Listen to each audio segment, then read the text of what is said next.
More than 300 climbers have died on Mount Everest, and nearly 200 bodies still remain frozen across its slopes.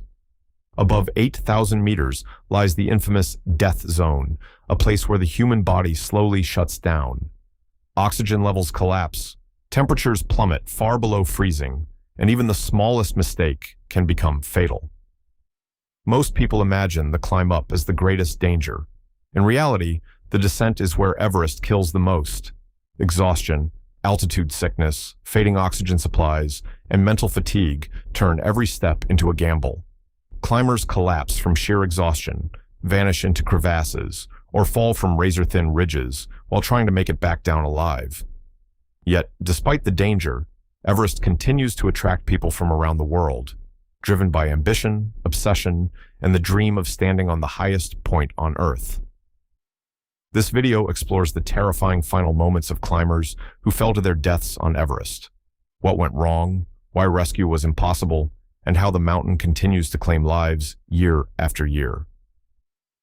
On May 21st, 2024, Daniel Patterson and his guide, Tenji Sherpa, stood on the summit of Everest after completing the climb of a lifetime.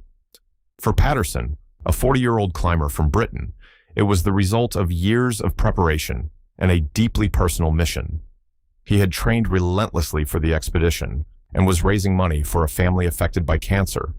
For Tenji Sherpa, it was another display of elite mountaineering skill on a mountain he knew better than almost anyone. But on Everest, reaching the summit is only half the battle. As they began descending from 8,849 meters, conditions on the mountain were deteriorating. The summit ridge was overcrowded with climbers moving in both directions, all attached to fixed safety ropes along a narrow path carved into snow and ice. Delays were dangerous. Every minute spent in the death zone burned precious oxygen and drained already exhausted bodies. The warm weather had made conditions even worse.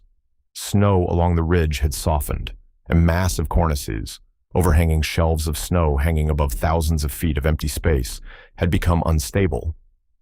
Patterson and Tenji carefully navigated the notorious Hillary Step before reaching a traffic bottleneck near the ridge.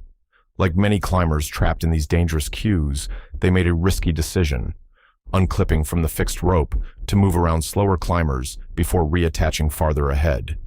It was a maneuver that had to be done perfectly. At around 10 a.m., disaster struck. As the two men crossed the edge of the ridge, the cornice beneath them suddenly collapsed.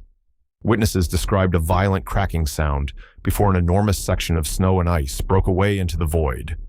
Some climbers were saved by their ropes, violently jerked back against the mountain. But Patterson and Tenji were unclipped. They vanished instantly, falling down the Kangshung face, one of Everest's steepest and most unforgiving sides, disappearing into the abyss below. The climbers left behind stood frozen in shock. Some crawled to the edge hoping to spot movement, but the slope was impossibly steep. There was nothing they could do. Above 8,000 meters, rescue is nearly impossible. Helicopters cannot operate safely at those altitudes, and exhausted climbers barely have enough strength to save themselves. Within minutes, the terrible truth became clear. No one survives a fall like that on Everest. As news spread down the mountain, the atmosphere at base camp turned grim. Tenji Sherpa's death devastated the climbing community. He was respected not only for his strength, but for guiding others through one of the deadliest environments on Earth. Patterson's death hit just as hard. What began as a dream and a charitable mission ended in tragedy on the world's highest mountain. Meanwhile, climbers still stranded on the ridge faced another crisis. The collapsed cornice had torn apart part of the route, leaving a dangerous gap suspended over open air. Oxygen supplies were running low, and panic began spreading through the line. One Sherpa guide eventually secured himself to the remaining rope and carefully carved a new path through unstable snow. One by one, climbers crossed in silence, knowing a single misstep could trigger another collapse. Search efforts began the following day, but the chances of recovery were almost non-existent. The Kangshung face is a near-vertical wilderness of rock and ice, stretching thousands of meters downward into Tibet. Neither Patterson nor Tenji was ever found. Their deaths reignited criticism surrounding Everest's overcrowding and commercialization.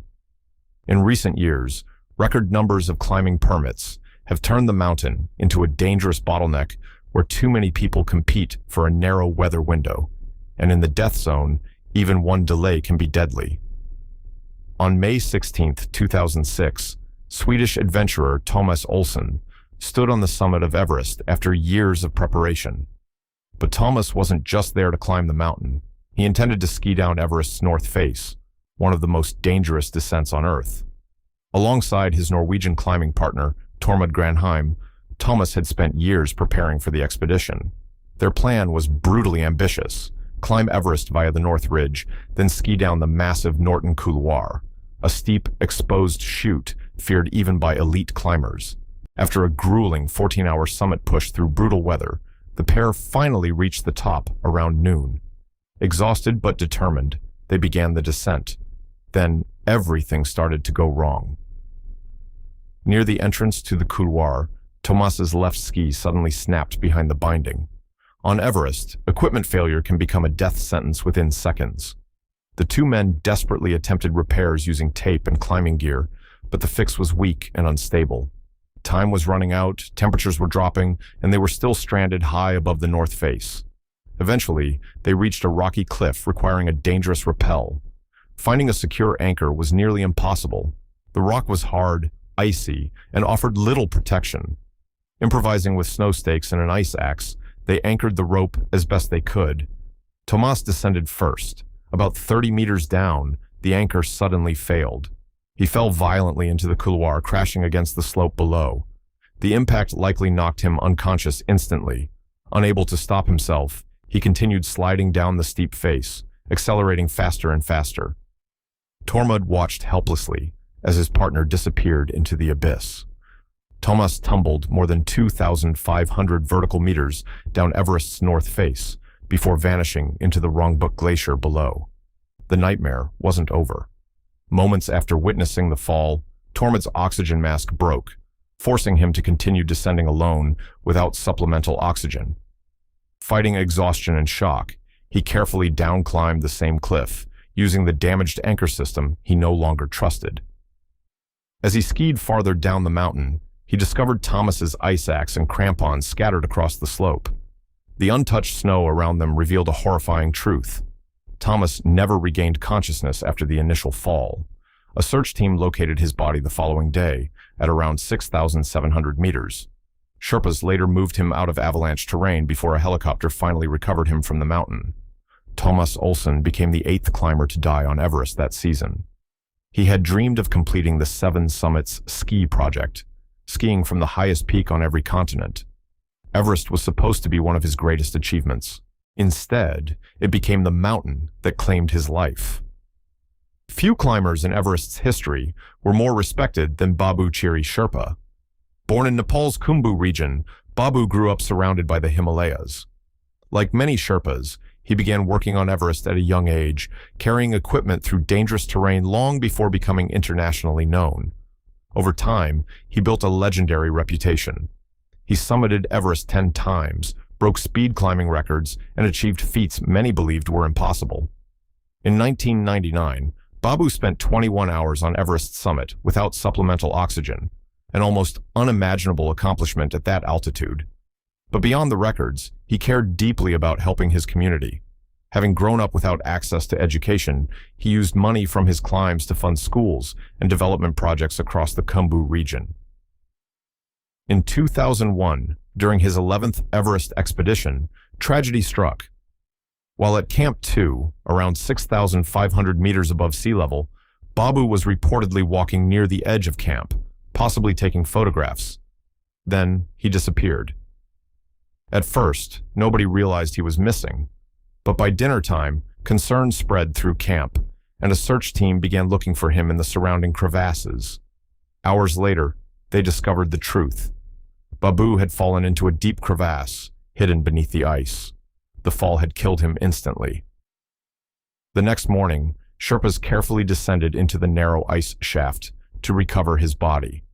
It took nearly 60 Sherpas and 8 exhausting hours to transport him safely through the dangerous Khumbu icefall back to base camp. Babu Sherpa died at just 33 years old. His death devastated Nepal's climbing community. He had become more than an athlete. He was a symbol of Sherpa strength, endurance, and sacrifice. Today, his records remain part of Everest history, but perhaps his greatest legacy lives on through the schools and community projects he helped create. Nicknamed the Swiss Machine, Ueli Steck was considered one of the greatest alpinists of his generation. Known for his speed, precision, and fearless solo climbs, Steck shattered records across the Alps and Himalayas. He soloed massive north faces, climbed peaks at unbelievable speeds, and pushed the limits of what the human body could endure at altitude. By 2017, he had set his sights on an unprecedented challenge: climb Everest without supplemental oxygen, then traverse directly to Lhasa, a feat never completed before. Steck arrived in Nepal alongside his climbing partner, Sherpa, and began acclimatizing around Everest Base Camp. Despite setbacks, including Tenji suffering frostbite, Steck remained focused and confident. At 40 years old, he believed he was in the best condition of his life. Then, unexpectedly, he changed plans. On April 30th, 2017, Steck decided to climb Nuptse, a nearby 7,861-meter peak, as an acclimatization exercise before attempting Everest.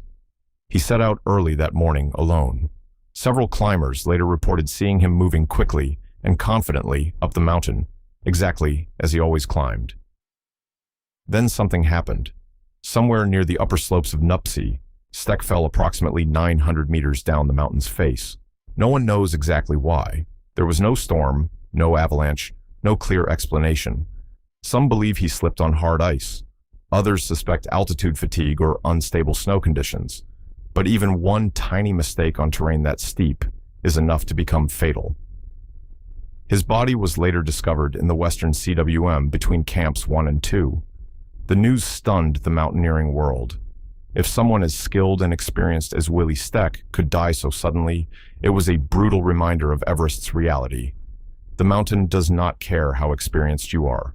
On Everest, one mistake, one broken anchor, one hidden crevasse, one unstable step is all it takes.